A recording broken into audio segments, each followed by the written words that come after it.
দীর্ঘদিন ধরে ভারত বাংলাদেশ সম্পর্ক যেন একমুখী ছিল। বলা হতো প্রতিবেশী ভারত তার সব ডিম একটি ঝুড়িতেই, অর্থাৎ আওয়ামী লীগের সঙ্গে তাদের সম্পর্ক।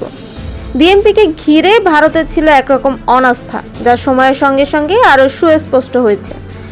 ভারতের পক্ষ থেকে দাবি করা হয় বিএনপির শাসন আমলে ভারতের অভিজ্ঞতা খুব একটা সুখকর ছিল না। বিশেষ করে 2001 থেকে 2006 সাল পর্যন্ত সময়টিতে বিচ্ছিন্নবাদীদের মতন অস্ত্রোপচার ও নিরাপত্তা হুমকি ভারতকে ভাবিয়ে তুলেছিল।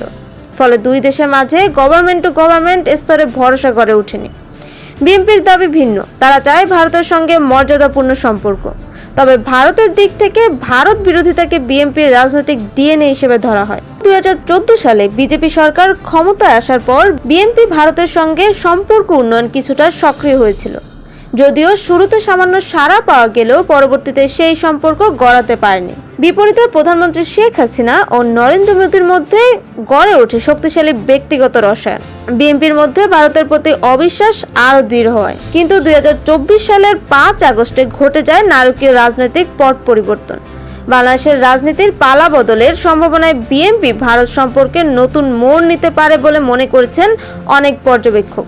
বিশেষ করে যখন জামায়াত ইসলামী থেকে বিএনপির দূরত্ব তৈরি হচ্ছে, সেটা ভারতের জন্য একটা বড় ইতিবাচক বার্তা। ভারতের সাবেক কূটনীতিক রিভা গাঙ্গুলি দাস জানিয়েছেন, বিএনপির সঙ্গে ভারতের যোগাযোগ সবসময় ছিল। বিজেপির নেতা শামীক ভট্টাচার্য যেমন সরাসরি বলেছেন, বাংলাদেশের হিন্দু, বৌদ্ধ ও অন্যান্য সংখ্যালঘুরা নিরাপদ বোধ করলে তবেই সম্পর্কের ভিত্তি দৃঢ় হতে পারে।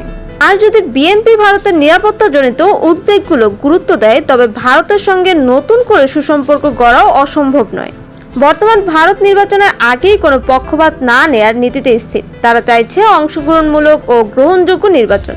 বাংলাদেশের রাজনীতিতে আসন্ন নির্বাচন যে আরও বহু নাটকীয়তা ও পুনর্সমীকরণের জন্ম দেবে, সে বিষয়ে সংশয় নেই।